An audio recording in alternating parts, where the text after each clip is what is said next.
Someone once told me to write drunk and edit sober, a piece of advice supposedly followed by many great writers of the past. But here's the problem: when I'm drunk, I less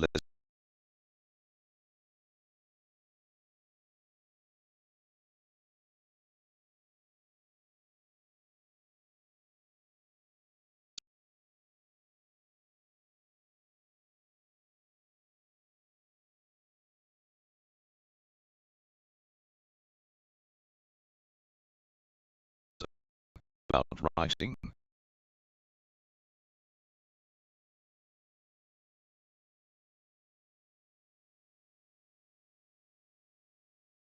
In fact, I couldn't care less about the world.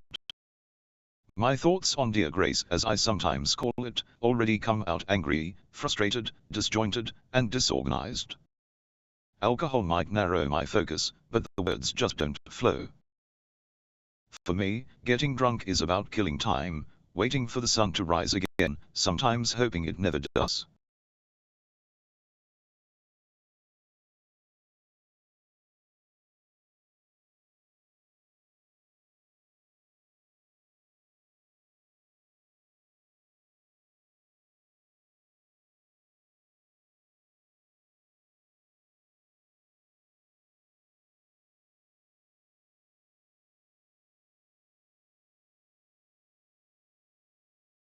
Drunk and editing sober is inherently good or bad. My issue is that I hate editing altogether. If I write drunk, it's going to be whatever it is, raw and unfiltered. Same goes for anything I put on the site: drunk, sober, high, asleep, awake, in the shower, or walking.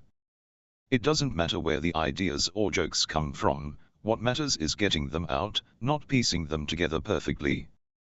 But, as usual, I've done too much. Over 150 episodes of Dear Grace, many of them just me reading the news and giving my honest, unfiltered opinions.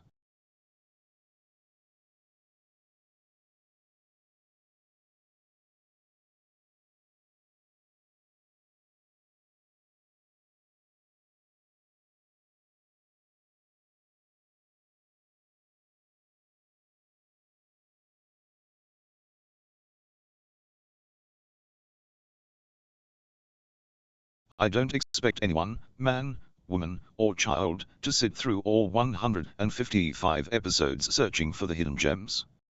You could listen to one or two, or maybe have Grok summarize it for you. That's what I should do, Grace: summarize the funny parts, the strange parts, the therapeutic parts, the messed up parts. But every time I try, I'm left wondering why no one else finds this stuff as funny as I do. Am I really that smart, or is everyone else just clueless?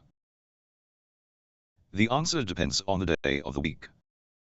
The good news: there's no audio for this one.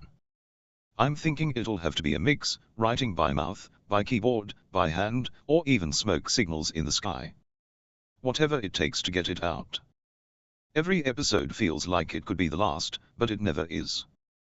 Over the past 4.5 years, I've gotten to know myself better through Dear Grace, even though I thought I already had a decent grasp of who I was. Now, I understand myself down to the smallest actions. But there's a catch, Grace: I live under a train station, and every time I get into a good rant, a train roars by, interrupting me. It's like the universe saying, "Not yet, Dave. Your time will come soon." To which I say, screw you, trains. The problem with Dear Grace is that it's packed with nuggets of comedy, but I'm getting tired of it.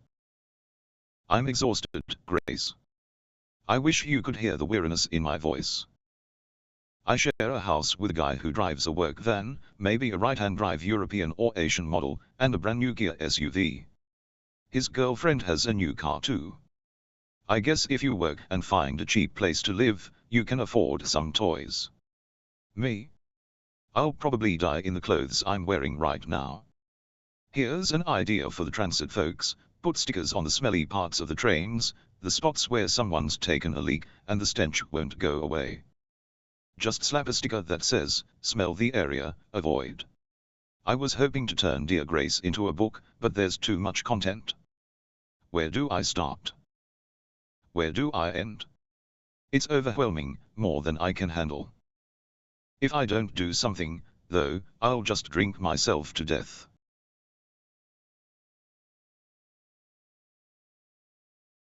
We don't do anything for me anymore, but the upside is I can afford to drink 24/7 now. I can't even get properly hammered anymore, too much tolerance. 6 or 8 beers a day, with little to no food, give me the calories I need to survive and the mental numbness to not care about living this world.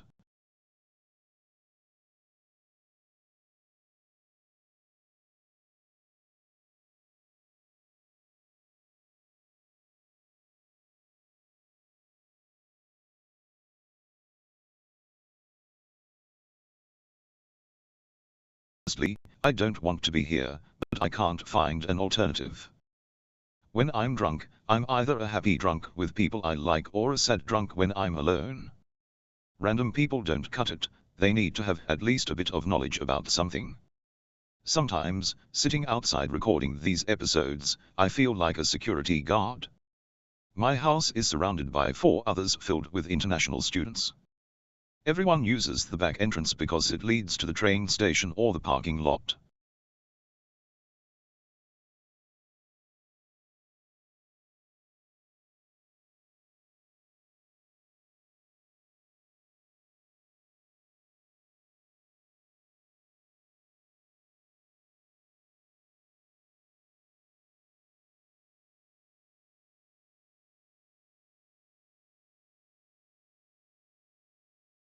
So, I sit in the backyard, watching the comings and goings like some creepy observer, brain remembering way too much. But I'm not a gossip, Grace. I'm not spilling my personal life to a friend who'd share it with the world. That'd be crazy. If you were sharing this without my permission, it'd be a copyright violation. I'd take you to court, and with my charm and logic, I'd win. You'd owe me enough money to buy this house, so I could keep sitting in the backyard, watching squirrels carry what looked like oversized nuts in their mouths. They don't seem to care about their appearance, unlike the show-off squirrel.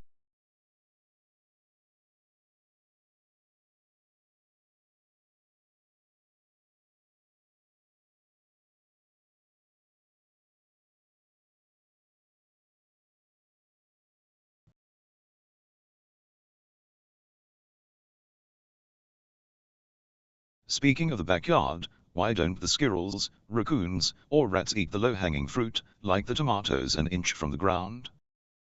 That's a double pun I'm proud of, low-hanging fruit about low-hanging fruit. Tony Hinchcliffe would love it, but I've got to put him in his place. He brags about his regulars writing a minute a week. A minute a week? I write a minute a day, Tony. Give me any subject by noon, or maybe 1 p.m., since that's when I get up, and I'll deliver. My system's in place, I sleep whenever, wake up, and only hit the bathroom when I absolutely need to.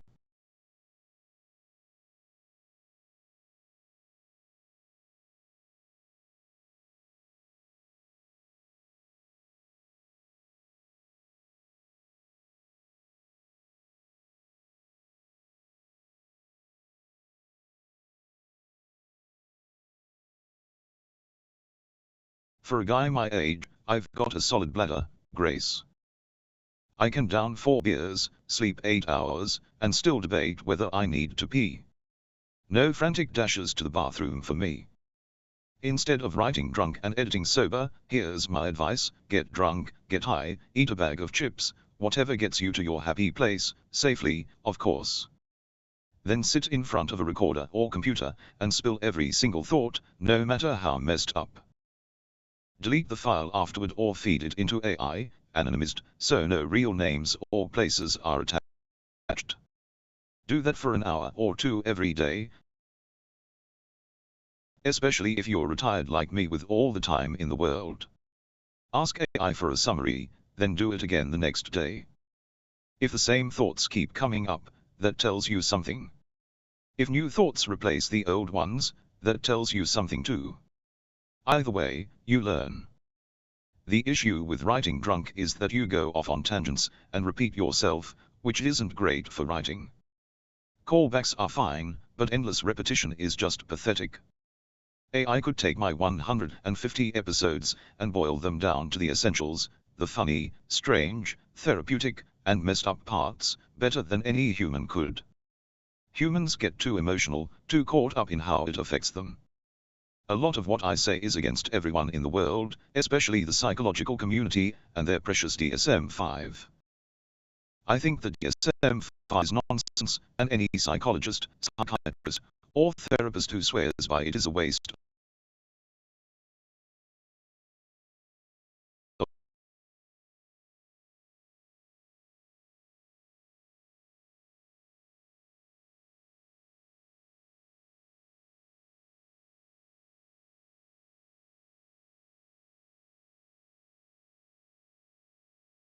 If it's the Bible of mental health, just give me a copy and let me read it myself. I'm not an idiot, I can understand it without some doctors spoon-feeding me. The book's thick, isn't it? It's like every psychiatrist and psychologist just keeps inventing new conditions because they don't know what else to do. Their solutions? Talk therapy or drugs. Talk therapy doesn't make money, drugs do. Pharmaceutical companies, doctors, shareholders, they are all profiting off people's suffering. Psychiatrists act like they are above it all, living in their million-dollar mansions, while their patients go back to the streets or flop houses. They spend an hour with you, and if you can't fix your life after that, it's your fault, not theirs. That's their logic. I say, screw them. They should live in their patients' shoes for a week to understand. Their lack of open-mindedness is pathetic. They should explore every possible solution, not just their narrow ones. If those don't work, they should rethink their approach, not blame the patient. If they are too lazy or stupid to do that, they don't belong in the field. This is why I don't record drunk, Grace, because I'd give my real, unfiltered opinion, like I'm doing now after 3 beers. I don't care if they are closed-minded, there's more than one way to solve any problem. Anyone who says otherwise is narrow-minded and should walk away. The DSM-5 is a perfect example, it's a crutch for lazy doctors who label patients without digging deeper. They'll say, oh, I thought it was this condition, but it's that one. If they are so close, maybe it's the same condition, poorly defined. Bipolar might be obvious, but they can't even clearly define most conditions. Not one psychiatrist has a new idea beyond the DSM-5. They are too tied to it, using it as a get-out-of-jail-free card to avoid truly understanding their patients. They label, prescribe, and move on, not caring if their patients end up on the street. If a psychiatrist's patients keep failing, 3 suicides, 9 in the psych ward, or rehab, they should lose their license. They are too lazy to use tools like AI, which could analyze hours of patient data in minutes.